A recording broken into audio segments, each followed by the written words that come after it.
Namaskar. In today's episode, we are going to see what cruelty sows, suffering will harvest.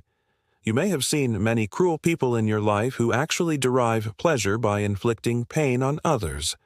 In this episode, we are not talking about them. We are talking about those who inflict suffering unknowingly, unintentionally, or even intentionally, but for a good cause. For example, someone trying to correct someone else's mistakes or bad habits. Like, for example, parents scold their children for their bad habits or wrongdoings. But what is wrong with scolding? Is it really so very bad? Not really. Scolding is not bad. Sometimes it is absolutely necessary and mandatory. But why do we need scolding? Why can't we live without scolding? And is there any alternative to scolding? Yes, of course there is.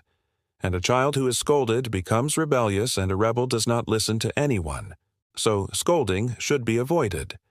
If possible, one should try to explain things and reason out with them. Even if you don't get results, at least you have tried, and there won't be any regrets later on. But when we scold, we are not trying to reason out. We are just venting our frustration. So, coming back to the topic, what cruelty sows, suffering will harvest. Most of us take pride in ourselves that we are humans, right? That we are better than animals. What makes us think so? Of course, it's our intellect. Yes, we are more intelligent than most of the animals. And what does intelligence mean? Intelligence means knowing that something is good and not doing it. We know that smoking is bad for health, but still we do it. We know that drinking is bad, but still we do it. We know that eating too much is bad, but still we do it. Why do we do all these things? Because we derive some momentary pleasure from these things. We are addicted to these things. But then there is no harm in these things, right? There is only harm if it becomes an addiction. We know that addictions are bad, but still we develop addictions because they give us some happiness. Happiness which is derived from addictions are like the happiness derived from gambling. Even though we know it's bad, we still do it. And next, we start expecting certain things from our spouse. What kind of expectations? Expectations of love, care, affection, companionship, etc. But the problem is that we expect our spouse to behave in a certain way. We want our spouse to do things the way we want them to do. We cannot accept that they are individuals with their own free will.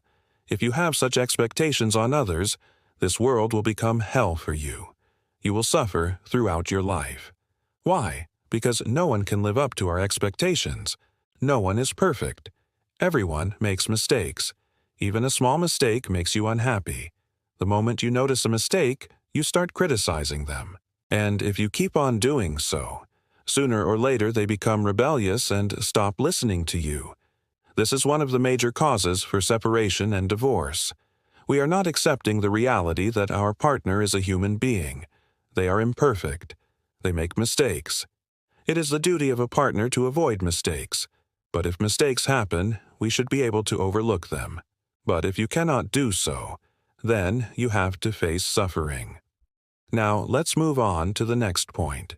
Many a times we try to hurt the other person so that they can improve.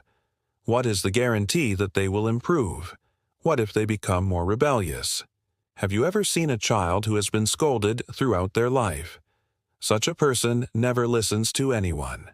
They are always in conflict with society, always in trouble, always in problems. This is the result of continuous scolding. Scolding gives birth to rebellion, and rebellion is the root cause for all the misery in your life. Next, many a times you try to control your spouse.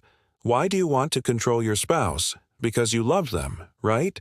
You want them to be happy. You want them to be successful. You want them to live longer.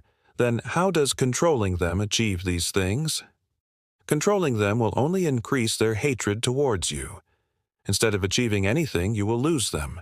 They will start keeping secrets from you. Why do they do so? Because they don't trust you. They fear that you will scold them. You will criticize them if they tell you the truth. So they prefer hiding things from you. Once trust is lost in a relationship, It is very difficult to regain it. So before you lose them, it is better to set them free.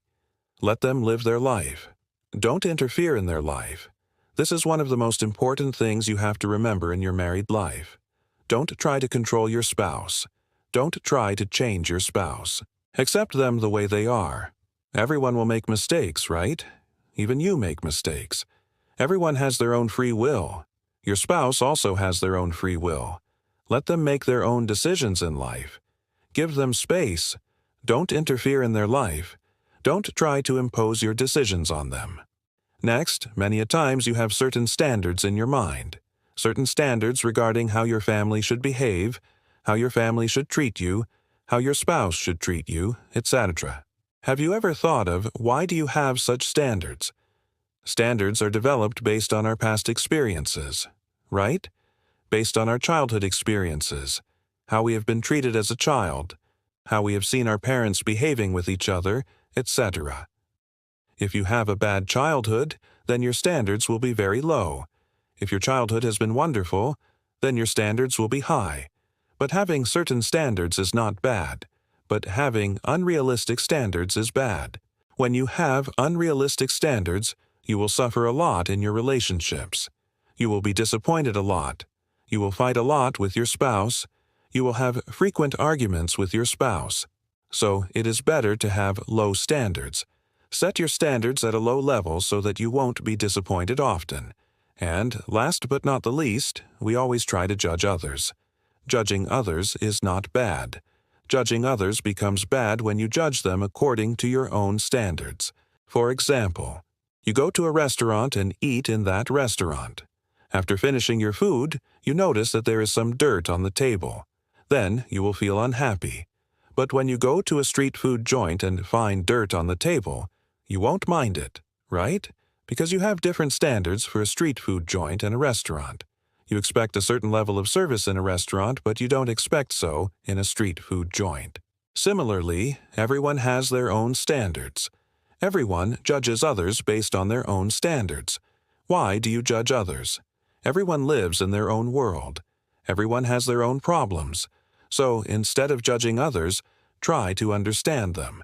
Try to feel what they are feeling. Try to put yourself in their place, and then you will understand what they are going through. Judging others is one of the major reasons for conflicts in relationships. You will judge your spouse, you will judge your friends, and you will judge your family members. And one day they will come to know about it, and that will lead to arguments and fights. So these are some of the things that you should avoid in your life. Avoid judging others. Avoid controlling others. Avoid having unrealistic standards, and avoid scolding others. These are some of the things that you have to strictly avoid in your life if you don't want to sow the seeds of suffering in your life. What you sow, you will harvest. If you sow seeds of kindness, you will harvest kindness. If you sow seeds of love, you will harvest love. And if you sow seeds of hate, you will harvest hate. So be careful about what you are sowing in your life. That is it for today's episode. I hope you have enjoyed this episode. Please share your feedback in the comments below. Please like, share, and subscribe to this channel, and I will see you in the next episode. Namaskar.